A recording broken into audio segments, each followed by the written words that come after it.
Hello नमस्कार दोस्तों, मैं संतोष कुमार आप सभी को अपने इस चैनल मैथ्स फकीरा पर स्वागत करता हूं।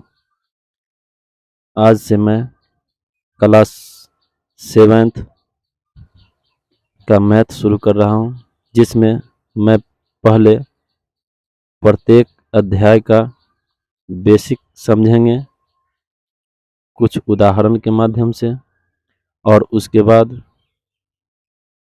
प्रत्येक चैप्टर का प्रश्नावली सॉल्व करेंगे। तो देखते हैं सबसे पहले प्राकृत संख्या यानी नेचुरल नंबर। प्राकृत संख्या होता क्या है? तो वस्तुओं की गिनती के लिए जिन संख्याओं का प्रयोग करते हैं उन संख्याओं को प्राकृत संख्या कहते हैं। यानी हम जब वस्तु का गिनती करते हैं तो जिस संख्या का प्रयोग करेंगे, जैसे 1 2 3 4 5 6 इससे अनंत तक ऊपर तक, प्राकृत संख्या में हम शून्य को नहीं लेंगे, माइनस को नहीं लेंगे। जैसे में प्राकृत संख्या का अगर उदाहरण दिया जाए 1 2 3 4 5 इससे ऊपर अनंत तक हम जाएंगे। हमें पूछा जा सकता है कि सबसे छोटी प्राकृत संख्या कौन है? तो सबसे छोटी प्राकृत संख्या 1 होगा। ये सबसे छोटी प्राकृत संख्या है। और अगर पूछा जाए कि सबसे बड़ी प्राकृत संख्या क्या है, तो इनफाइनाइट तक है, इसका कोई अंत नहीं है कि कहाँ पर सबसे बड़ी प्राकृत संख्या है। यानी सबसे बड़ी प्राकृत संख्या अनंत तक जाएगी। सबसे छोटी प्राकृत संख्या हम बता सकते हैं 1 है। अगर मान लिया जाए इसमें कहेगा क्या 5/2 एक प्राकृत संख्या है, तो ये हो जाता है 2.5 यानी 2.5। और ये एक प्राकृत संख्या नहीं है, क्योंकि इसको हम गिनती में कोई वस्तु को गिनती करते हैं तो हम ये न कहते हैं कि 2.5 गो वस्तु है। ठीक, 1 2 3 4 5 ही प्राकृत संख्या है, यानी 1 से लेकर अनंत तक प्राकृत संख्या है। अगर इसी में दे दिया जाए कि 9/3 क्या एक प्राकृत संख्या है? ये तो नहीं है, लेकिन 9/3 के बारे में अगर पूछ दिया जाए तो इसको हम देखते हैं कि ये हो जाता है 3 हो जाता है, और 3 गिनती की संख्या, इसलिए हम कहेंगे ये प्राकृत संख्या है। अब देखेंगे पूर्ण संख्या यानी होल नंबर। पूर्ण संख्या क्या है? यदि प्राकृत संख्या में शून्य को शामिल कर लिया जाए तो प्राप्त संख्याओं के समूह को पूर्ण संख्या कहा जाता है। जैसे में देखेंगे कि 0 1 2 3 4 यानी अनंत तक, यानी शून्य को सिर्फ प्राकृत संख्या में सिर्फ शून्य को शामिल कर लिया जाएगा तो हम कहेंगे कि ये एक पूर्ण संख्या है। और इसमें भी अगर मान लो 5/2 इसमें भी दे दिया जाए, क्या ये एक प्राकृत संख्या है? तो हम देखते हैं कि इसका भी आ रहा है 2.5 आ रहा है, यानी ये भी एक प्राकृत संख्या नहीं है। कहेगा क्या 9/3 एक प्राकृत संख्या है? तो ये आता है 3, कहेंगे हाँ ये एक प्राकृत संख्या है। कहेगा 6/2 क्या एक प्राकृत संख्या है? आता है 3, तो कहेंगे हाँ एक प्राकृत संख्या है। कहेगा क्या 4/2 एक प्राकृत संख्या है? तो आता है 2, कहेंगे हाँ एक प्राकृत संख्या है। कहेगा 16/4 एक पूर्ण संख्या है? आता है 4, कहेंगे हाँ एक पूर्ण संख्या है। यानी प्राकृत संख्या में सिर्फ शून्य को शामिल कर लेने से ये पूर्ण संख्या हो जाती है। इसमें एक और क्वेश्चन पूछ सकता है, अब आप बताइए क्या सभी प्राकृत संख्या पूर्ण संख्या है?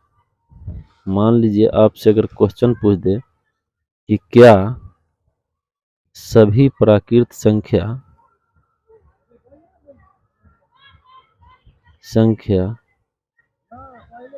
पूर्ण संख्या है? पूर्ण संख्या है, कहेंगे, आंसर देंगे हाँ, कारण कि सिर्फ शून्य लगा है, बाकी सभी प्राकृत संख्या ही पूर्ण संख्या है। अगर इसी में क्वेश्चन पूछ दिया जाए कि क्या सभी पूर्ण संख्या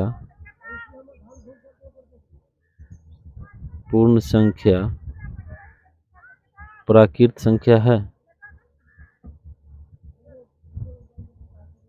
प्राकृत संख्या है, कहेंगे नहीं, नहीं।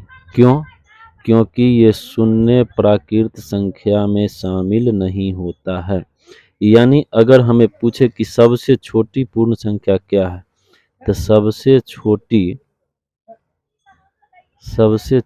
पूर्ण संख्या 0 है। सबसे बड़ी कहाँ तक है? तो अनंत तक है।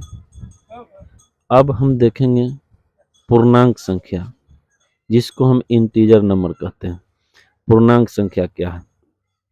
तो यदि पूर्ण संख्याओं के समूह में प्राकृत संख्या के ऋणात्मक मान को शामिल कर लिया जाए तो प्राप्त संख्याओं के समूह को पूर्णांक संख्या कहा जाता है। यानी कहा जाता है कि 1 2 3 4 5 6 यानी अनंत तक जो हमें प्राकृत संख्या है, इसको अगर पूर्ण संख्या में शामिल कर लिया जाए, इसके ऋणात्मक को यानी निगेटिव को अगर पूर्ण संख्या में शामिल कर लिया जाए तो हम कह सकते हैं कि ये एक क्या है? तो पूर्णांक संख्या है। अब ध्यान देंगे कि पूर्णांक संख्या जो होता है उसको हम z से या i से सूचित करते हैं। पूर्णांक संख्या को या तो हम z से सूचित करेंगे या i से सूचित करेंगे। तो यहाँ पर हम कह सकते हैं कि z या i बराबर क्या है? तो निगेटिव में यानी ऋणात्मक इनफाइनाइट से लेकर यानी ऋणात्मक में अनंत से लेकर धनात्मक में अनंत तक की संख्या को हम पूर्णांक संख्या कहेंगे। अब इसे संख्या रेखा पर कैसे दर्शाते हैं? तो मान लीजिए ये एक संख्या रेखा है, यहाँ शून्य है, तो शून्य से इधर 1 2 3 4 ऐसे इनफाइनाइट तक इधर आएंगे शून्य से, तो -1 -2 -3 -4 इधर इनफाइनाइट तक आएंगे। यहाँ पर हमें पूछ देगा क्या बताइए शून्य से दाएं के तरफ बढ़ने पर, इधर हम मान लेते हैं इधर है दायां भाग है, शून्य के बाद इधर बायां भाग है, तो शून्य से दाएं भाग जो संख्या लिखा हुआ है ये सब धनात्मक संख्या है, तो इसको हम कहेंगे ये धनात्मक पूर्णांक है या धन पूर्णांक है। शून्य से इधर ऋणात्मक संख्या है, इसे हम कह सकते हैं कि ये ऋण पूर्णांक है। और ये शून्य, इसके बारे में हम कह सकते हैं कि न तो ये धन पूर्णांक है और न ही ये ऋण पूर्णांक है। यानी शून्य न धन पूर्णांक है न ऋण पूर्णांक है, इसको हम कह सकते हैं कि ये शून्य पूर्णांक है। ठीक, यानी शून्य से दायां बढ़ेंगे तो धन पूर्णांक, शून्य से बायां बढ़ेंगे तो ऋण पूर्णांक। देखेंगे एक चीज और ध्यान देंगे कि धन पूर्णांक जितना ही बड़ा होता है उसका ऋणात्मक उतना ही छोटा होता है। यानी अगर हम कहें कि 2 से 5 और 2 में कितना माने 2 +2 और -2 में कितना अंतर है, तो हम कह सकते हैं यहाँ से गिन लेंगे इसको 1 2 3 4 यानी 4 का अंतर है, +2 और -2 में कितना का अंतर है, तो 4 का अंतर है। ठीक, एक को छोड़ देंगे, यानी 2 को, जिस 2 से हम गिनना शुरू करेंगे उसको छोड़ देंगे, उसके बाद देखेंगे 1 2 3 4, यानी 4 का अंतर है। अब हम देखेंगे